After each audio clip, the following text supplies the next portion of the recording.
Hey guys, welcome back to the channel. So we're going to be doing another video here on I was disappointed in God and lost my faith in Jason Gray. And so I wanted to make a video about this. If you're wondering why I've got such a funky shirt situation going on, it's because I was just out climbing today. I'm trying to set up a sprinkler system at the top of a tree because I live in Texas and right now we're going to be experiencing some freezing weather. And so I'm hoping to set up a sprinkler system at the top of a tree so that the water can trickle down the tree and hopefully create an ice fall that I can use for ice climbing because I really miss ice climbing. And so it's not a big deal. I do plan on going back to Alaska. But as of right now, it would just be nice if I could get some ice climbing in. Anyways, so and the weather systems that are here are going to be a bit yucky. It's been pissing rain for the last 3 days, and it looks like it's going to be a slow transition as far as the temperature. It looks like it's not going to drop dramatically. It looks like it's going to slowly dip below freezing while it is raining, which is a big problem because then that means that all the roadways turn into ice rinks. And even with my car fresh from Alaska with winter tires, I don't have the appropriate tires to drive on ice like that just because they don't sell studded tires here in Texas. Because typically if you do need studded tires, it's only for 1 to 2 days out of the year. So it's just not worth investing $1,200 to be able to drive around for 2 days. It's best just to stay at home. But a lot of people are not going to do that. And so there's going to be plenty of pileups, which, it is what it is.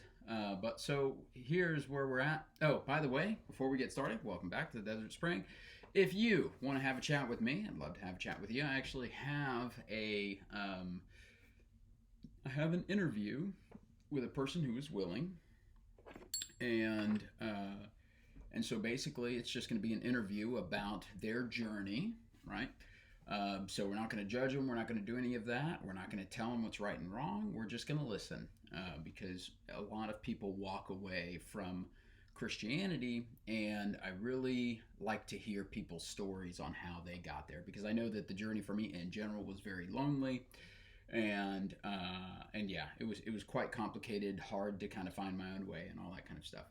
And so, with that being said, yeah, if you'd love to get in touch with me, if you'd love to have an interview with me, down in the description box you'll see an email link. Send me an email to that link only. Don't try to reply to anybody in the comments. I assure you I'm not down in the comments. Occasionally I am, but for the most part I just kind of skim over them. So we're going to listen to this guy, basically do a blind react video to him. So what we were starting off as, this guy was basically just doing a thing on why he lost his faith, and then he started talking about his experiences with divorce. And so I thought, okay, well, this is perfect for me because that's exactly what I experienced. And so I'd love to kind of compare my path to his path. Of course, there's no wrong path. If you want to take the path of a Buddhist, that's not a problem either. At the end of the day, we all find our way back to what we feel is correct, and that's perfectly fine. What is. So yeah, so let's take a listen to this. My experience of God for most of my life had always been that he always saved the day, that he would show up sometimes in the 11th hour, but he'd always show up and save the day, and that I was upheld in his victorious right hand,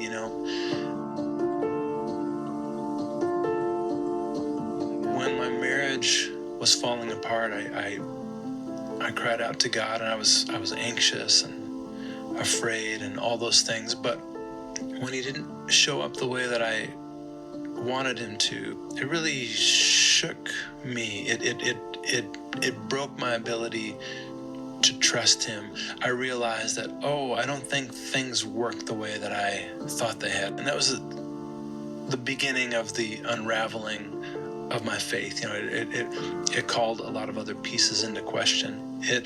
So kind of my unraveling of my faith moment was, of course, like I had told you guys, was kind of started in college.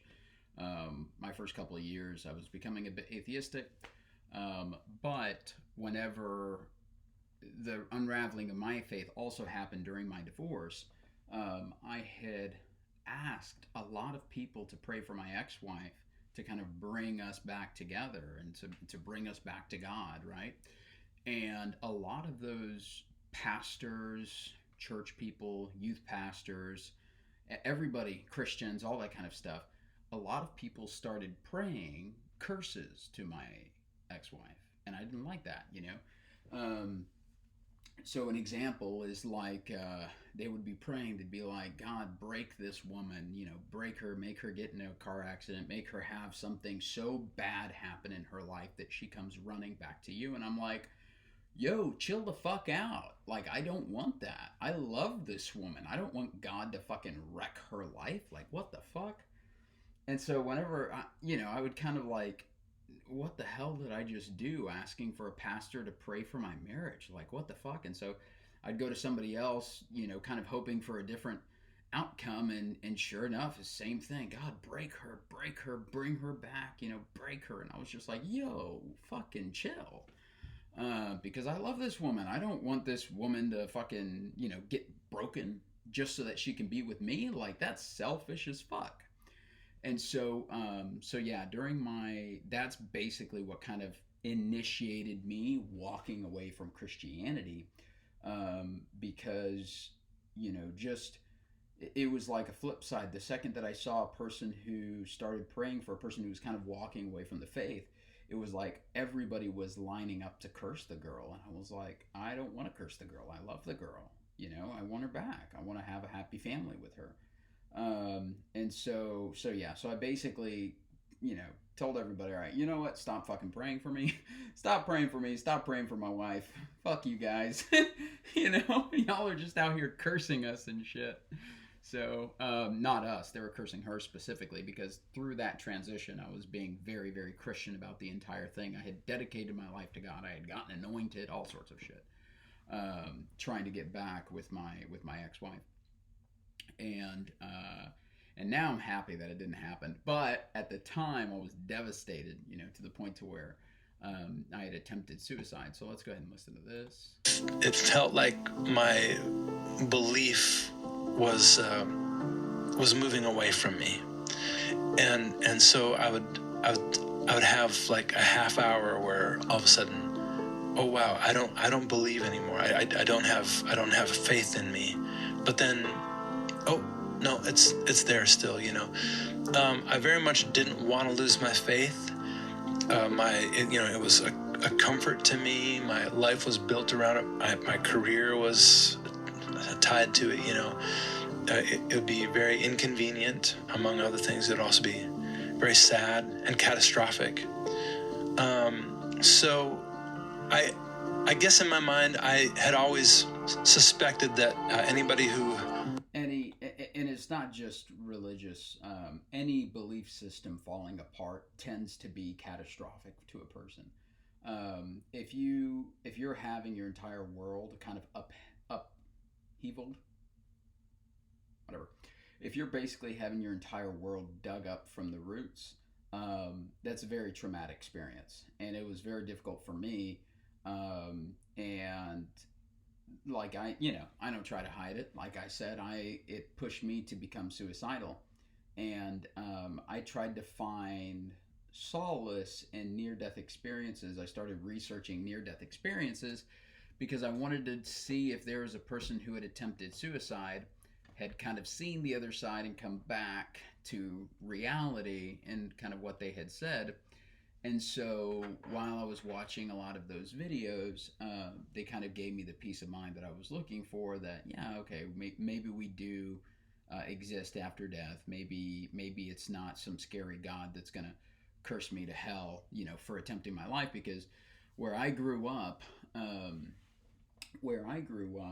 if you attempted suicide, you were going to go to hell. Like, it was a punishment. You were burning in hell. And I always thought that was incredibly unfair, because life itself can be hell. And so if a person is experiencing hell in life and they decide in an attempt to control, or mitigate the damage, that they're just going to take their own life, then they're going to be burned in hell. Like, that doesn't make any fucking sense. But that's the church, the Protestant church that I grew up in. I grew up Baptist, and then married into a Pentecostal. And both of those belief systems basically say that, if you do commit suicide,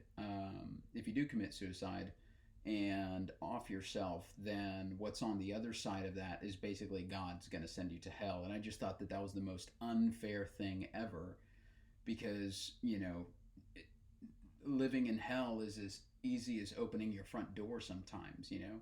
And so yeah.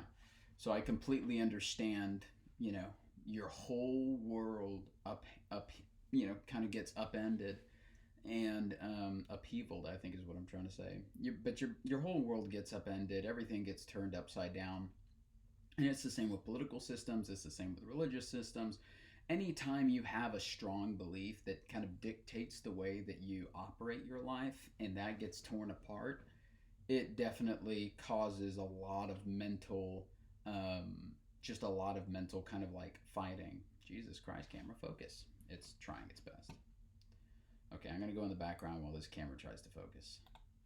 Lost their faith, kind of wanted to lose it. Maybe because they wanted to be their own God or do things their own way, that there was some kind of agenda attached to it. And that wasn't how I experienced it all. I desperately did not want to lose my faith and was doing all the things I knew to keep it alive. I was spending time in prayer, in the Word. I was, all the things you're supposed to do, but I couldn't keep it from slipping away from me. And a half hour would turn into an hour, and then like 2 hours, and then I'd have a whole day where I'm like, there's no faith in me. Like the light is turned off inside of me.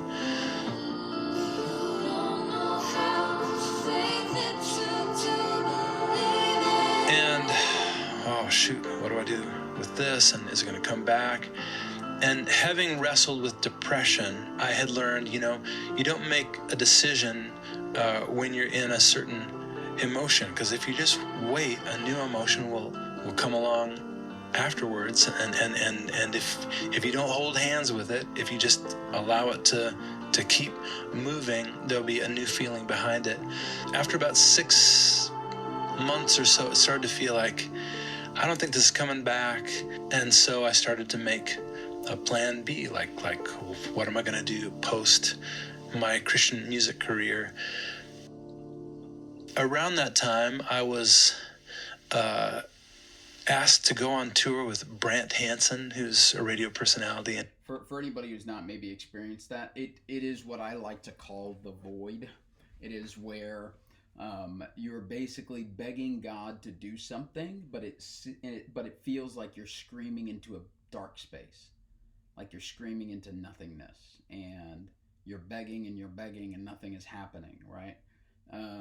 And yeah, it feels very much like a void. I mean, it feels like, and that's where, your faith can get really upended very quickly, right? And so I completely am compassionate to this guy's experience, because it echoes a lot of the experiences that I had whenever I was kind of going through all my stuff and leaving the faith. And so yeah, it's sad to see, but obviously, right, there's life on the other side of these things. It's just a matter of how do you navigate it. It's not so much that, you're in that moment, and in that moment you just, you kind of lose everything. No, I mean, there is kind of a silver lining, but you just got to make it through it, right? So kind of what he's saying about the emotions, a lot of your emotions have to do with your attachment to something. So the more that you're attached to a result, the worse it's going to be. Pardon me. I think I mentioned on this channel before, but one of the things that I had basically planned since I was about 10, 12 years old was that I was only ever going to be married to a single person. And I wasn't going to be like my dad. I wasn't going to be like my parents. I wasn't going to be like my family, because divorces pop up like candy in my family. I mean, I've had siblings already. One of my siblings has been divorced maybe 3 times and going for a fourth, or maybe 4 times going for a fifth. I'm not 100% sure, but basically every single one of my siblings have been divorced, certainly more than once. And so I knew from a young age that I just didn't want that. I didn't want that. I wanted one single, I wanted one love, Bob Marley. No. But I wanted one person to stick life through with, and so yeah. So when you're so attached to that outcome, you want that to be your purpose, and your goal gets stripped away from you. The chance of ever reaching that gets stripped away from you. It wrecks your life. I mean, it wrecks your life, and to the point to where, like me, you can become suicidal. Um, it's like some of these pop stars, some of these sports players, things like that. They've always dreamed at being at the pinnacle, and once they get to the pinnacle, after a year of being at the pinnacle, they start to get a little antsy, like, well, what's next, right? And so it's a part of the human condition, right? At the end of the day, there's always the striving, there's always this longing to be different, longing to be better, longing to whatever, but there's always this sense of longing. And so if you know that and you understand that, then it doesn't control you. But if you don't know that, then you feel like the sense of longing is something that can be quenched. It can't be. Genuinely speaking, that sense of longing cannot be quenched. I know in my own personal life, I told myself whenever I would see a certain dollar amount in my bank account, in my bank account, I would finally feel safe. And so I saw that number in my bank account and I didn't feel safe. And I told myself, well, maybe if I see a bigger number in my bank account, I'd feel safe. I saw that bigger number. I still didn't feel safe. And so I said, okay, well, maybe I just need, to see six figures in my bank account kind of thing. And although I didn't hit that, I got incredibly close. I still didn't feel safe. And so, it doesn't matter. It doesn't matter. And I don't say that to for anybody, obviously you guys don't know my personal life.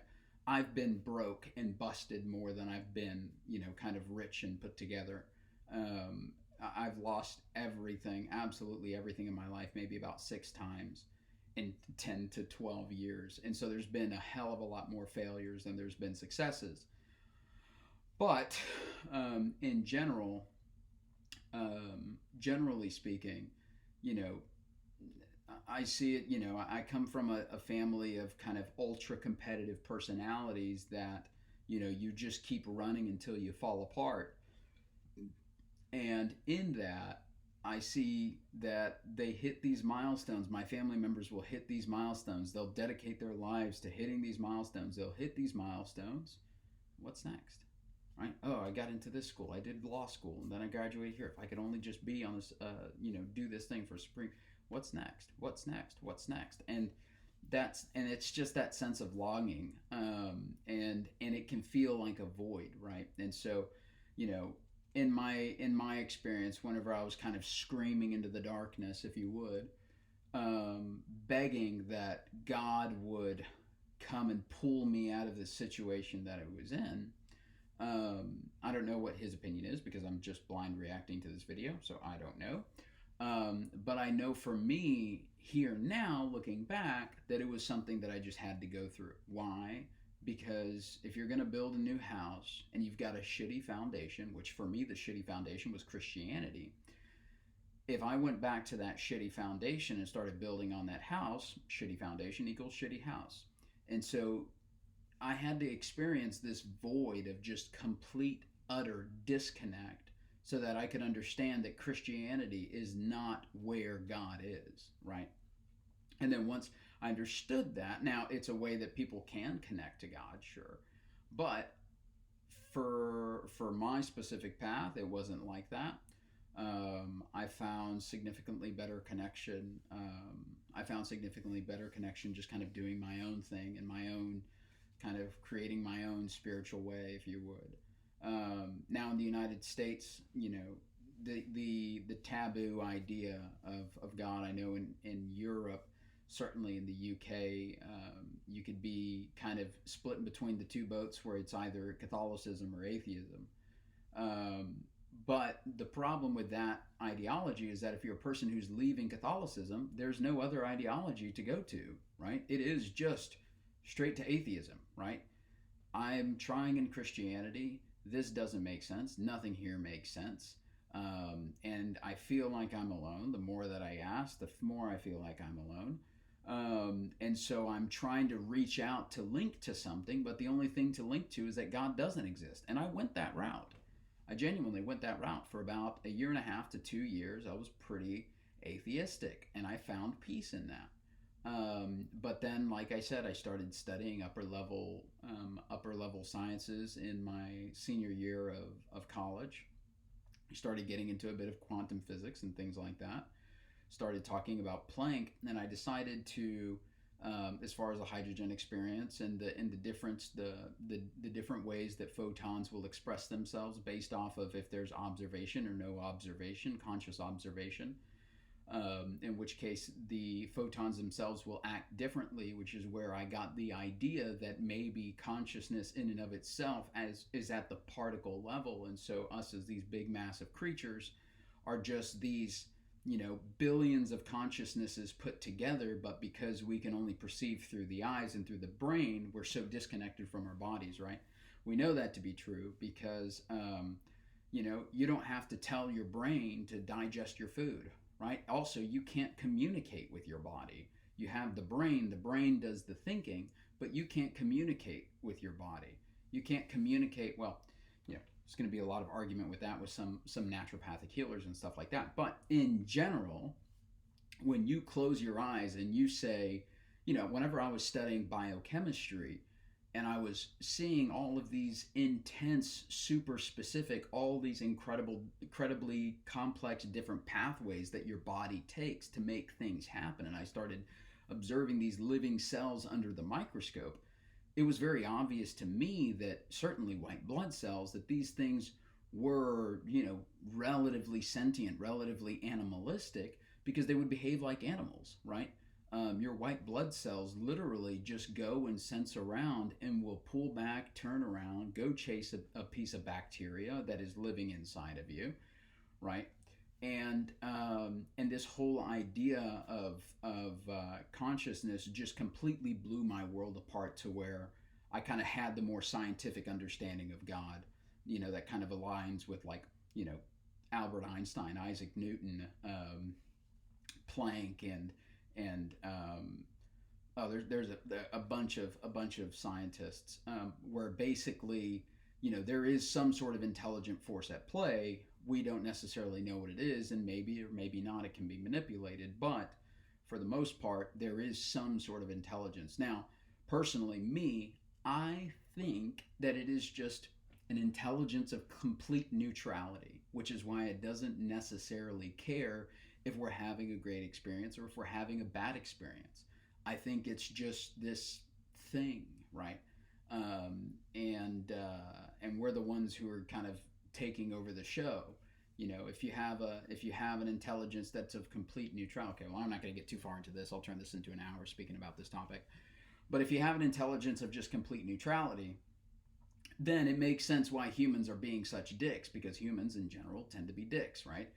I don't mean that in a mean way. Okay, sorry, but I don't mean that in a mean way. What I mean is, you're sitting in traffic and you're pissed off at the other people and you're honking your horn and you're flying the bird at traffic, or somebody gets a coffee order wrong, and then you've got a person who's just balls ass screaming at a barista who made a mistake, or you have a person who got into a car accident even though it was their fault, and they just absolutely lose it and go into this fit of rage, or these massive countries that have these massive egos and they decide to go to war with each other and kill each other, right? I see that as a human condition. I see that as animals being animals. That's how I see humans, as animals being animals, right? Because if you put a bunch of bulls inside of a pen, what's going to happen? Nothing. The bulls are going to be totally fine. You put one female inside of that pen with the bulls, what's going to happen? All the bulls are going to be fighting, right? It's an animal condition that we have.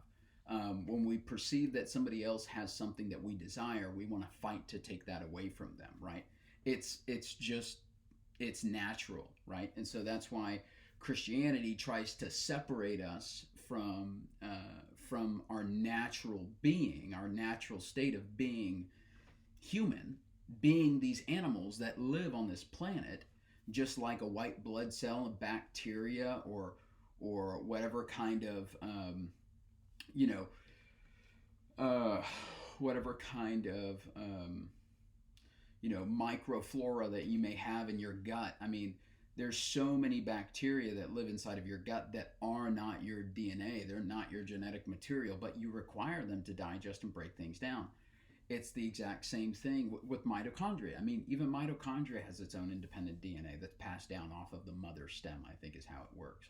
I've forgotten. But in general, you are not this singular person where it is just your DNA existing throughout your entire body. You are this big mass of a bunch of different independent animals that are brought together. But because we are so large and we only perceive from these two eyes, we don't see the microscopic insanity that is our skin, that is our spit, that is our hair, that is our earwax, that is our crap, right? I mean, it's quite intense. I'll stop talking. Sorry. Let's get back to this. And I remember having a conversation with his wife, because she was on the road with us, about how scripture for a long time had been dead to me. And I'd open up the Bible and try to read it, and it just felt dead. And was just painful and would make me angry when I would read it, So I'd stopped. Really quick, Christians would rush to say that he had a demon. He was dealing with demons, something like that, right? There is no way. And that was in. I just hate pausing a video on a place where it's got like a bad face. I feel bad. Anyways, Christians would rush to say that this guy was dealing with Satan, that this guy was dealing with a demon, that this guy was dealing. No, he's not. He's dealing with life. He's dealing with life. Life can get dark. Life can get shitty. Life can at times get to the point to where you want to leave. It's a human condition of being a part of a big fucking mess. It's what it is. In Cincinnati, and we went to bed that night in our hotel rooms, and I woke up the next morning and saw that there was an interview with Bono in Rolling Stone. And like I always like to read his interviews, so let's open that up, and I'm laying in bed reading this Rolling Stone interview with Bono of the band U2. And in the interview, he's talking about his faith, and he's talking about a psalm that he loves from the Message Bible, and asks the interviewer if he can read him the psalm, and reads it, and it's in the interview, and so I'm reading a psalm from the scriptures that have been dead to me for a long time. And I read this psalm, and all of a sudden I start weeping. And in a moment, it all came back to life in me. Like the lights turned back on, and it was there again, and I was kind of a wreck for the next few days, and this is hard to articulate what had happened to me. It's hard now, but I think I'm healing and wrestling, and I'm inclined to think that wrestling is a part of the healing, maybe, sometime after the divorce, I noticed that one of my sons, who I had typically been very close with, I began to sense that there was a wall between us, that whenever we were in the room with each other, there was some unspoken thing there, and I began to perceive that, I think it's anger, and but he wouldn't talk with me about it, maybe because he was afraid of how I would respond, or he wondered if it was appropriate, or wondered if I would listen, who knows, but for whatever reason, he wasn't talking with me about it until the day when he finally did. And he just laid it all out there,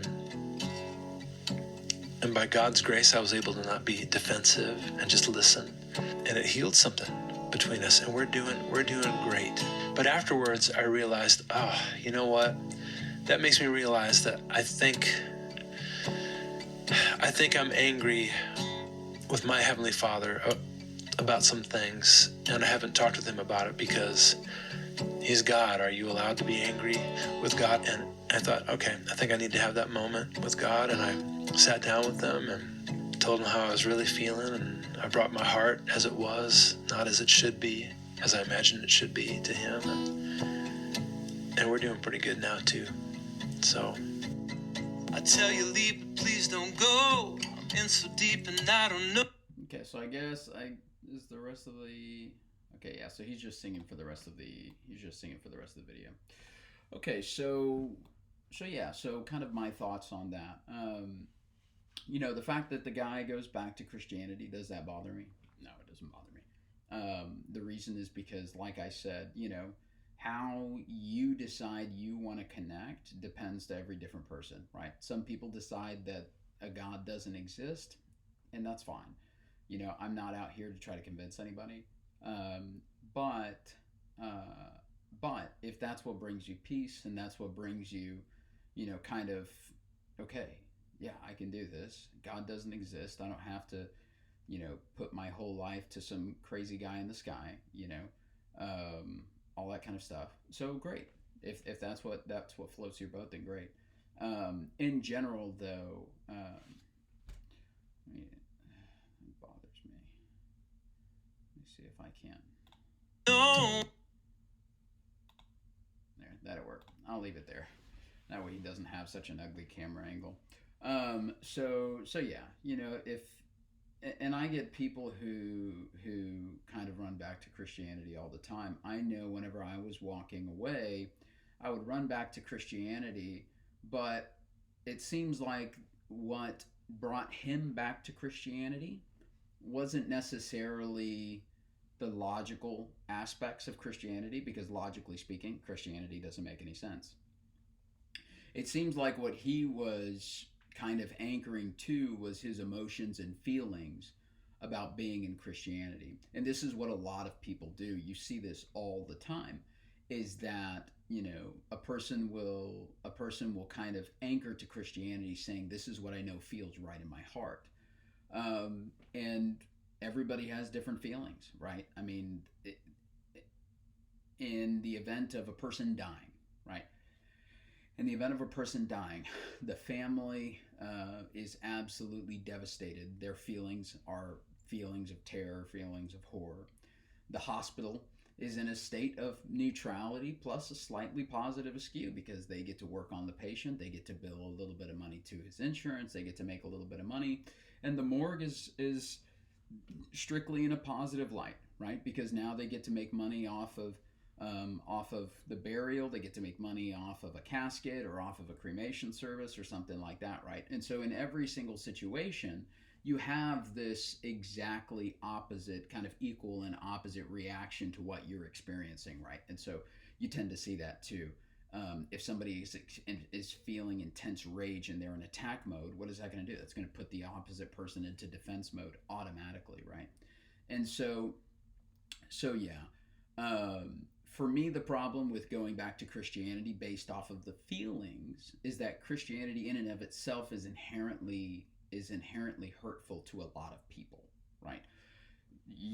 We go through that so many times in this channel. We don't need to pull up all the misogyny. We don't need to pull up all of the women are property. We don't need to pull up all of the, God says it's okay for you to have, God says it's okay for you to have Gentiles as slaves. You just can't enslave your fellow brothers, right?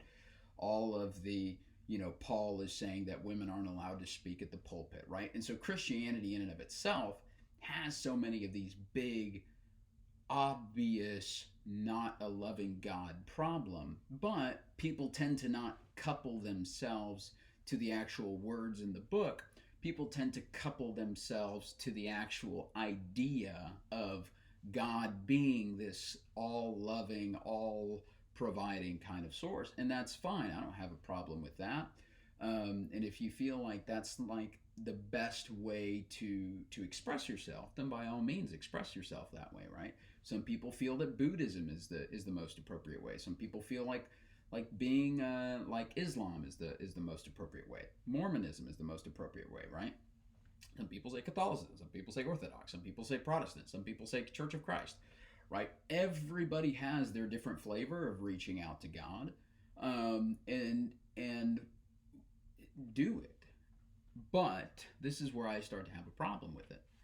If you're going to do it, and you're going to start hurting people as a result of your faith, if you're going to get ultra religious about it and you're going to start hurting people based off of your faith, that's where I start to have a problem with it, right? If a person wants to sit down with a guitar and sing a song to God, and enjoy the situation and do it in a stance of worship, cool, fine, doesn't bother me, right? But if that same person then goes to Bourbon Street and starts heckling at all the people who are out there just living their own lives, living their own experiences, starts heckling those people, telling them that they're all going to burn in hell and that they're doing these horrible things, these wicked things. Now, of course, bad things do happen on Bourbon Street. That's why they say in general, don't go out after 2 o'clock at night. Nothing good happens after midnight, right? Okay, I'll rephrase that. Nothing interesting happens before midnight. No. but, but yeah, I mean, yeah, I know that in my journey of things, whenever I was kind of trying to find my divine path, if you would, or trying to find my specific path, and of course, if you're atheist, then you just don't believe in any of that, and that's perfectly fine. That's perfectly fine too. But I know in my journey that I was basically led directly away from Christianity. And we can have more conversations about that. But I would often kind of ask God to like send a person to make me feel safe, and often that would come in the form of a Christian. A Christian would come up to me and talk to me and things like that. And in speaking to me, they would say things that kind of solidified my faith in this idea of an intelligence, but not necessarily in this idea of like this mad dad up in the sky, right? Because whenever you start looking at kind of some of the more culty Christians, right? They say they were connecting to God and God said to go kill this person. Everybody's like, oh, they weren't talking to God. I think they might have been. They were certainly talking to the God of the Bible, because have you seen that dude? Right? In the Old Testament, he's running around wanting to kill everybody. And so it's very, very much, very likely that they did connect to that God, right? I know the audience in general that I speak to, there's a lot of atheists, a lot of Christians, a lot of polytheists. I'm a theist. I don't necessarily, I believe that a God exists. I don't necessarily know what that is. I don't necessarily know what it looks like. I don't know if it's something that's at an atomic level or what. Um, but but yeah, I just think that in general the universe is teeming with life, and that because every time we here on Earth we say it is impossible for there to be life there, and we dig something up and we find out that there's life there, right? And so the idea that principle can only apply here to Earth but can't apply to other stars and the other galaxies and the hundreds of thousands of galaxies that exist, to me it's a bit of a naive stance. It's kind of going back to the idea that oh no, flat Earth is the only thing that's appropriate and it's the only thing that exists. That can be disproved very quickly. You can do your own science at home, and disprove flat Earth. And so at that point, you're just starting to argue against facts, right? And so, okay, so those are my thoughts on it for today. Hope you guys enjoyed the video. Also, like, comment, subscribe. But more what I'm interested in is I want to hear from you. Down into the description box, you'll see my email there. Send me an email. I would like to chat with you. Would you like to be a part of the episode? I think it'd be fun. We do have a person who's going to be coming on here. I think Sunday is when I have it scheduled with her. But basically, it's just going to be a chat about how walking away from Christianity, why she walked away from Christianity, some of the emotions, some of the experiences, some of the things that she was dealing with, and so I'm super excited about that. I also have a couple of other people planned that are a little bit later in the future. They're not kind of here in the present moment, or going to be coming in the present moment anytime soon. You know, I mean, these are kind of, you know, weeks off in advance, maybe 1 to 2 weeks away. So if you would like to have your story told, you'd like to have a chat with me, there's an email. Send me an email. We'll get together, probably set up a Google Meet or something like that, and just have a wee little chat. So, okay. Hope you guys enjoyed the video. We'll see you in the next one. Like my professor used to say in Molbio. Bye, guys.